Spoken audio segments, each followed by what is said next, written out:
8월 12일 월요일 아침 이슈 레이더 시작하겠습니다. 오늘은 휴가 간 신인규 기자 대신에 잘생긴 박찬희 기자가 나왔습니다.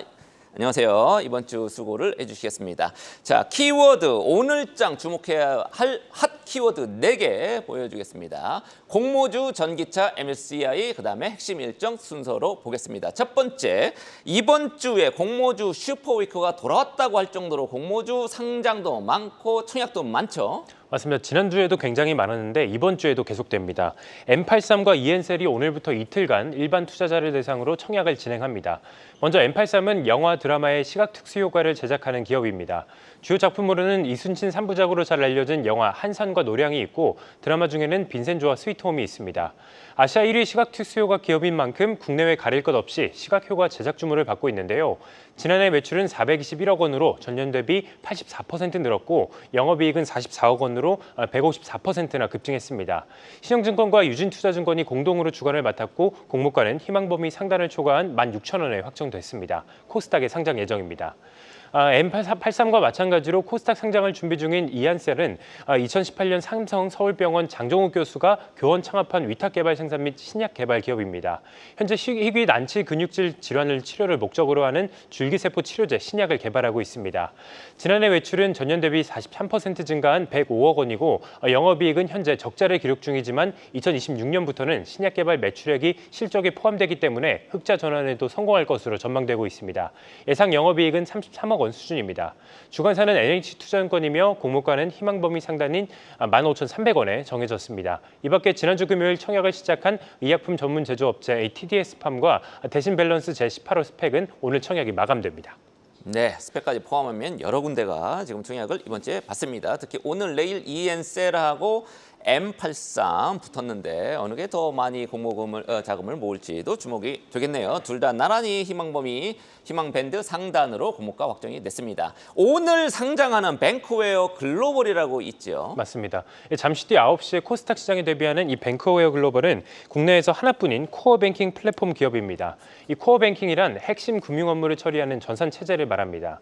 뱅크웨어 글로벌은 지난 2010년 설립 이후 14년 동안 쌓아온 이 코어 시스템 기술을 바탕으로 코어 뱅킹 패키지를 개발했습니다. 아시아 주요 7개국의 은행, 카드사 등 금융기관 100여 곳을 고객사로 두고 있습니다.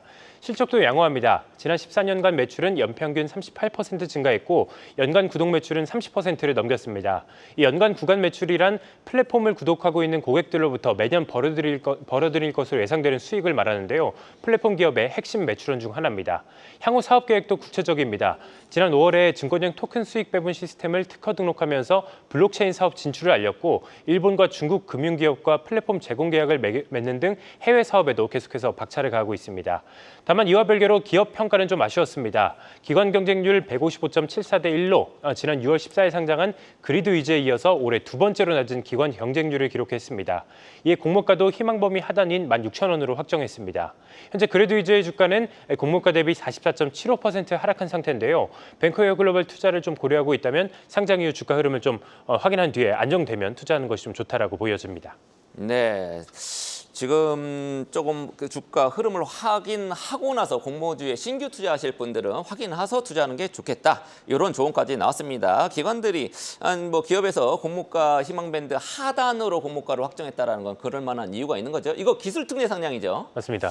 예. 기술특례 상장 조금 더 꼼꼼하게 봐야 될 필요가 있어 보이기도 하고요. 오늘 하여튼 상장 직후의 주가 흐름, 오늘 공모주에 좀 희망을 불어넣어 줄지 다시 한번 아니면은 조금 암울한 미래를 예고를 할지 뱅크웨어 글로벌 주가 흐름 오늘 지켜봐야 될 것 같습니다. 다음 이슈, 전기차 포비아 지금 인천내 지하에 주차돼 있던 전기차 벤츠 EQE였죠. 그거 화재 사고로 지금 걱정 굉장히 많은데 오늘 종합대책을 위한 회의가 있죠. 맞습니다. 이 인천 철라국제도시 아파트 주차장에서 말씀해주신 이 벤츠 EQE 모델이 이 차량 폭발이 일어나면서 대형 화재가 발생하면서 이른바 사람들 사이에서 전기차 포비아가 확산하고 있는데요. 우리 정부는 오늘 이 배터리 종합대책 긴급회의를 엽니다. 환경부 차관 주관으로 열리는 이번 회의에는 산업통상자원부, 행정안전부, 국토교통부 등 관련 부처가 뭉칠 예정인데요. 전기차 포비아를 해소하기 위한 전기차 안전 강화 방안을 논의할 것으로 예상됩니다. 특히 인천 화재의 원인이었던 벤츠 EQE의 중국 하위권 배터리 업체 파라시스의 배터리가 탑재된 것으로 알려지면서 배터리 제조사를 의무 공개해야 한다는 주장이 제기됐는데요. 실제로 유럽에서는 2026년부터 전기차 제조사들이 배터리 제조사 정보를 의무 공개하도록 조치했습니다. 현재 우리나라는 차량의 크기와 무게, 최대 출력, 배터리 용량 등만 공개하고 있습니다. 또한 이 전기차 화재의 핵심 원인으로 꼽히는 과충전을 예방하는 장치의 보급을 확대하는 방안도 함께 논의될 것으로 보입니다. 과충전이란 배터리가 완전히 충전된 뒤에도 계속해서 충전되는 것을 말하는데요. 과충전을 방지하는 장치인 이 전력선 통신 모뎀이 과속 충전기에는 장착돼 있지만 완속 충전기에는 달려있지 않습니다. 문제는 현재 이 전국에 설치된 전기차 충전기의 98%가 이 완속 충전기라는 점입니다. 이에 기존 설치된 완속 충전기를 과속 충전기로 차례로 교체하거나 완선 충전기를 전력선 통신 모뎀을 새로 부착하는 방식이 논의될 전망입니다. 이 밖에 이번 사고로 지하 주차장 전기차 충전 설치에 대한 거부감이 커진 만큼 전기차 충전기를 지상에 설치하도록 유도하는 방안도 검토될 수 있습니다. 다만 현행 규정에는 이 전기차 충전기 설치 위치를 정부가 강제할 수 없기 때문에 관련 규정을 재조정하거나 설치 비용 일부를 지원하는 방식이 고려될 것으로 보입니다. 한편 정부는 내일 국내외 자동차 기업 관계자를 만나서 전기차 안전 점검 회의도 여는데요. 오늘 내일 논의된 내용을 종합해서 다음 달 초까지 전기차 화재 종합 대책을 내놓을 방침입니다. 네, 지금 지상에 차 없는 아파트 만들려고 엄청나게 노력해 왔는데 지상에 전기차를 다시 세우게 한다라는 그거는 어떻게 생각할지 잘 모르겠네요. 특히 이제 벤츠 전기차 화재로 전기차에 대한 수요가 엄청나게 떨어질 것 같아요. 벤츠가 조금 책임감을 좀 더 느꼈으면 좋겠습니다. 자, 세 번째 키워드 MSCI 보겠습니다. 모건 스탠리가 만든 지수, 요거 추종하는 패시브 자금 굉장히 많습니다. 글로벌 다 자금입니다. 자, 오늘 편입 편출 관련된 논의가 결과적으로 발표를 하겠죠? 오늘 밤인가요? 내일 새벽에 나옵니다. 네. 현지 시간 12일 MSCI 분기 리뷰가 예정돼 있는데요. 이를 통해서 MSCI 한국 지수에 새로이 추가되고 빠지는 종목이 공개됩니다. 우리 시간으로 말씀드린 것처럼 내일 새벽에 결과가 나올 전망입니다. 편입 편출된 종목이 지수에 반영되는 것은 오는 30일 장 마감 이후입니다. MSCI는 미국의 투자은행 모건 스탠리가 만든 세계 시장 지수로 전체 시가총액과 유동 시가총액을 기준으로 종목을 선정합니다. 편입 종목을 결정하기 위한 MSCI 리뷰는 1년에 4번 진행되는데요. 2월과 8월 분기 리뷰가 있고 5월과 11월에 반기 리뷰가 있습니다. MSCI 리뷰가 중요한 이유는 이 개별 종목 수급에 미치는 영향이 매우 크기 때문입니다. MSCI 지수에 편입되면 해당 종목으로 글로벌 패시브 자금이 대거 유입돼서 큰 호재로 여겨지는데요. 반대로 MSCI 지수에 속한 종목이 편출되면 자금 이탈이 발생해서 악재로 작용합니다. 증권가에서는 이번 8월 분기 리뷰를 통해서 LS 일렉트릭이 새로 편입될 것으로 전망하고 있습니다.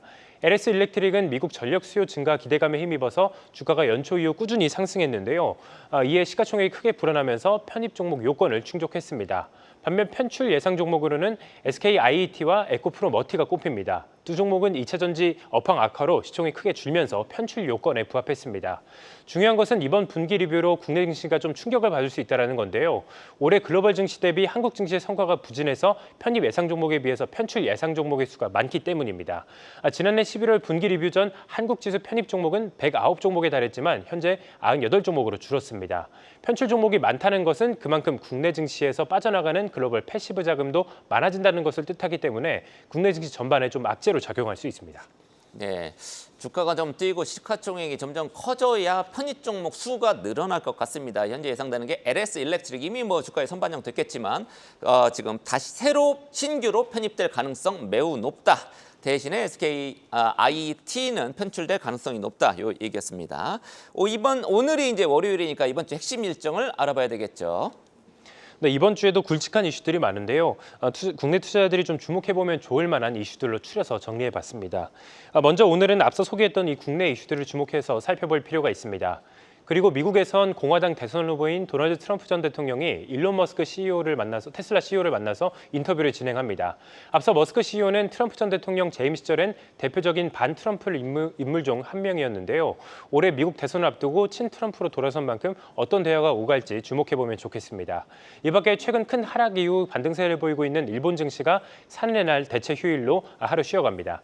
이어서 화요일에는 MSCI 분기 리뷰 결과가 나오고 미국과 일본의 7월 생산자 물가 지수도 발표됩니다. 발표됩니다. 잠시만요. 지금 속보가 뜨고 있습니다. 셀트리온이 미국에서 키트루다 바이오시밀러 임상 3상 계획의 승인을 받았다. 이러는 상당한 호재가 지금 떴다라는 소식 속보로 전해드립니다. 자, 계속해 주시죠. 네, 이어서 수요일 살펴보겠습니다. 우리 시간으로 오후 9시 30분에 미국의 7월 소비자 물가지수가 발표됩니다.